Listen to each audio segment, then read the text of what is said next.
Krynn is a world of gods and dragons, war and prophecy, hope and ruin. It is a land scarred by cataclysm, guided by divine will, and shaped by the courage of mortals. Though kingdoms rise and fall, the struggle between light and darkness never ends. Every age bears its heroes, and every age its trials. The continent of Ansalon stands at the heart of this world, a tapestry of fractured nations, forgotten ruins, and ancient bloodlines. Here, elven courts once stood untouched by time. Dwarven kingdoms carved empires beneath the mountains, and in the shadows of it all, dragons watched, waiting for the world to forget what true power looked like. The balance of Krynn rests on a delicate edge. Magic flows with the phases of 3 moons. The gods offer power, but rarely without cost. Mortals, small in the eyes of the divine, are still the ones who decide the fate of the world. This is a realm where legends are forged in war, and where one broken sword, one lost prayer, or one defiant act can change the course of history. This is the world of Dragonlance.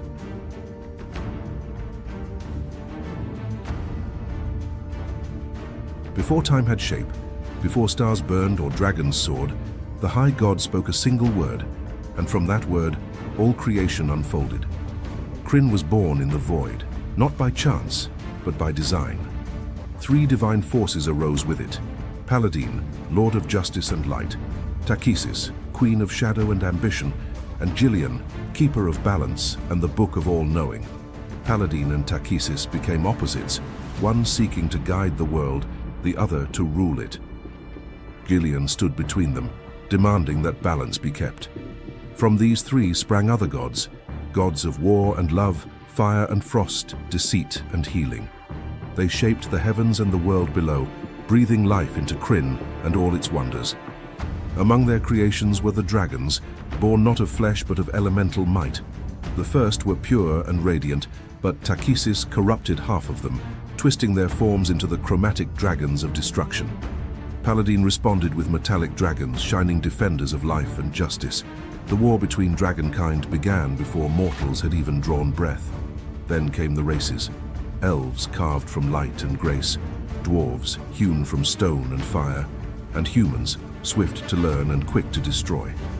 The gods gave them gifts: magic, courage, will, and watched as they spread across the world. The moons rose in the sky: Solinari, Lunitari, and Nuitari, each tied to a different face of arcane magic. And from the heart of chaos, the gods crafted the Gragem of Gargath, a relic of wild magic so potent it would one day shatter nations with a single crack. The Age of Starbirth had ended. The pieces were in place, and the great game of gods, dragons, and mortals had begun.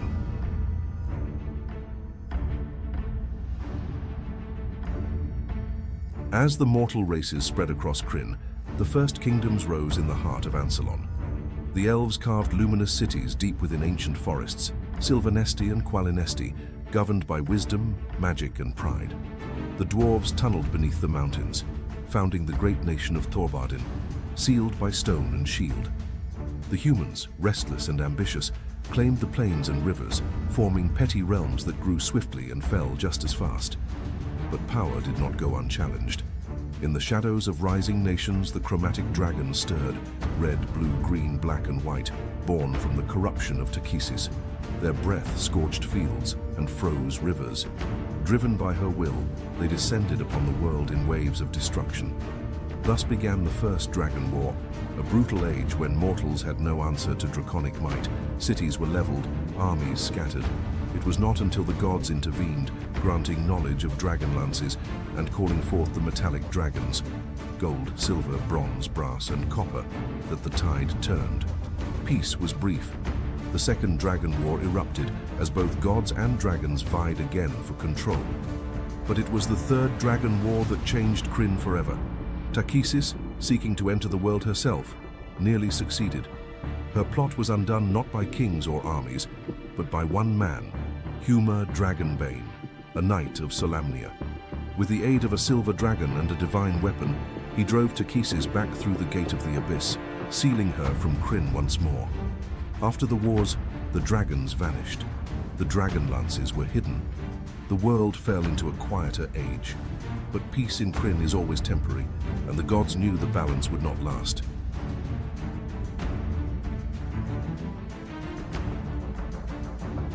In time, the mortal races forgot the lessons of the Dragon Wars. The continent of Ansalon entered the Age of Might, and in the heart of it rose the Empire of Istar. Once a beacon of faith and justice, Istar became consumed by pride. Its ruler, the King Priest, declared himself the voice of the gods and demanded dominion not just over men, but over morality itself. He outlawed magic he could not control. He branded non-human races as lesser. And finally, he issued a demand to the gods to purge the world of evil entirely. The heavens answered, but not with submission.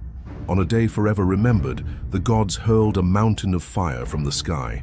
The cataclysm struck Istar like a divine hammer. The city vanished beneath the blood sea, and with it the heart of an empire. Mountains split, seas rose and fell, forests turned to ash. In a single moment, the world changed. The gods fell silent. Clerics found their prayers unanswered. Paladins felt their holy strength vanish. In their absence, the people of Krynn fell into chaos. Famine spread, plagues followed, kingdoms fractured into feuding warlords. Magic users, feared and hunted, formed hidden orders tied to the three moons of Krynn. This was the Age of Despair, and it endured for generations. The gods had not abandoned the world. They had withdrawn to let mortals learn humility. But few believed this. Temples rotted. Hope faded. Yet as darkness deepened, the world turned once again. In the forgotten corners of Ansalon, whispers of ancient relics began to stir. Clerics who called upon lost names felt warmth return. And somewhere in the east, dragons began to wake once more. The world was not finished with its legends.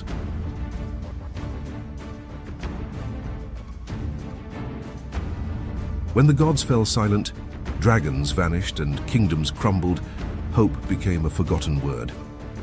But decades after the cataclysm, darkness gathered again, this time in secret. From the wastelands and shattered realms of the east, a new army began to rise. Not orcs or goblins, but something worse.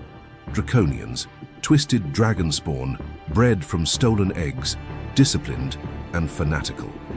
Behind them marched the banners of the dragon armies, led by the dark goddess Takhisis, now returned to the world. Her generals, warlords like Ariakas, and clerics who served no true gods, sought to unite Ansalon under a single rule, hers. Chromatic dragons flew again, blackening skies and burning cities. Once more, the world trembled beneath wings, but even in the Age of Despair, heroes still rose. In the small town of Solace, old friends reunited. Tanis Half-Elven, torn between two worlds. Raistlin, a sickly but brilliant mage. Caramon, his loyal warrior brother. Sturm Brightblade, a solemn knight. Flint, the gruff dwarf. And Tasslehoff Burrfoot, a kender with a knack for trouble. They were joined by new allies, Goldmoon and Riverwind, bearers of a staff that called to the lost gods. What began as a journey to protect an artifact became a war to save Krynn. They uncovered the truth. The gods had never abandoned mortals, only waited.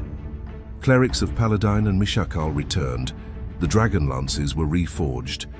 The metallic dragons awoke. Together, these companions fought across plains, through ruined cities, and beneath shattered temples. They faced betrayal, loss, and death. Some fell. Others rose higher than legend. And in the heart of the war, the greatest threat stirred. Takhisis herself, poised to enter Krynn once again. But through courage, sacrifice, and unity, the heroes of the Lance shattered her armies and cast her back into the void. The war was won, but the cost was great. The Age of Despair had ended, but Krynn was not yet at peace.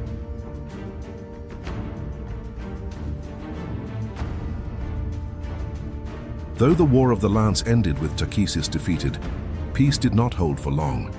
New threats stirred in the silence left behind. The dragon armies fractured, but the world remained scarred. Into this fragile calm came a deeper peril, one not born of ambition, but of raw, untamed power. In the years that followed, ancient beings known as the Dragon Overlords rose from distant lands. Vast beyond reckoning, these dragons, such as Malistrix the Red and Berylin Thranox the Green, wielded power far beyond their kin. They claimed whole regions, reshaped the land with magic, and twisted other dragons into servitude. The balance between good and evil dragons collapsed. In this new age, the gods again withdrew. Magic faltered. Clerics and wizards lost their strength. Into the void stepped mortals, seeking to reclaim power for themselves. Some succeeded, many perished. Among them walked Dalamar, Mina, and the soul of Raistlin, whose influence lingered even beyond death. Then the greatest threat of all emerged, not a god, but a being older than the gods themselves. Chaos, father of all, was unleashed upon Krynn. His coming shattered mountains, burned oceans, and nearly unraveled creation. Mortal armies stood no chance. Gods returned in desperation. But it was the courage of mortals, those once called small and powerless, that stopped chaos and saved Krynn from total annihilation. In the wake of the Chaos War, the world entered the Age of Mortals. The gods vanished once more, and this time, they stayed gone. Magic changed, reshaped by mortal hands. The dragon overlords remained, their reign unchecked.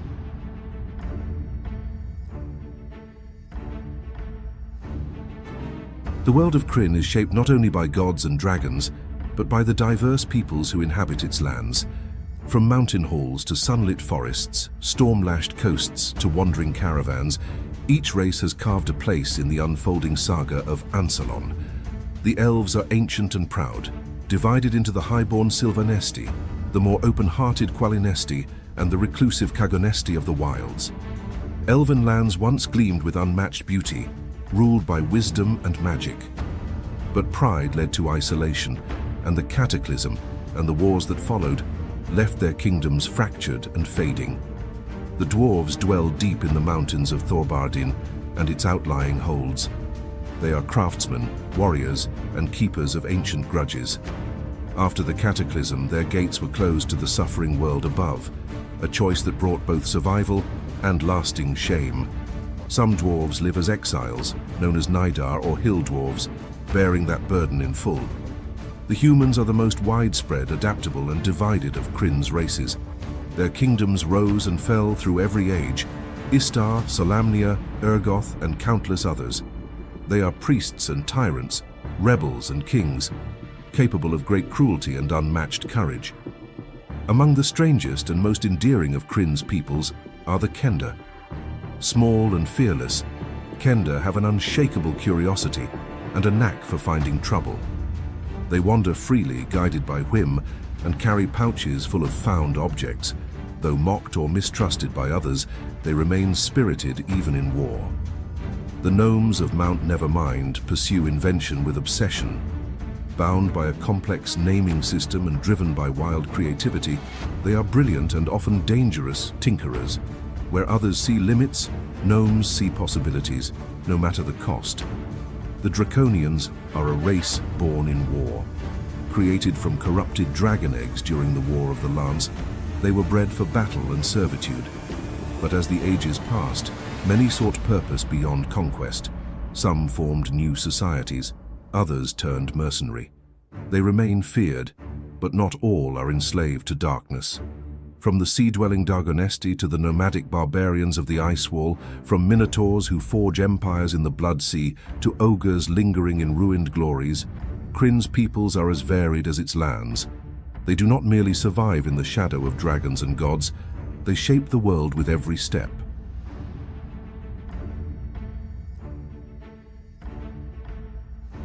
Krynn endures. Through divine silence, dragonfire, shattered moons, and mortal war, the world turns.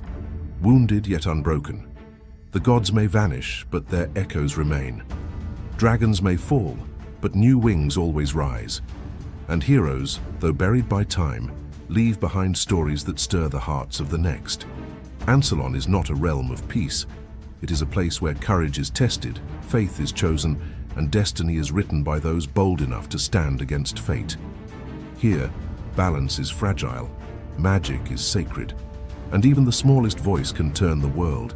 This is the world of Dragonlance, and its story is not finished.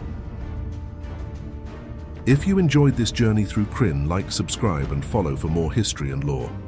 Next, we travel to the legendary heart of high fantasy, the Forgotten Realms, where gods walk, kingdoms clash, and adventure waits in every shadow.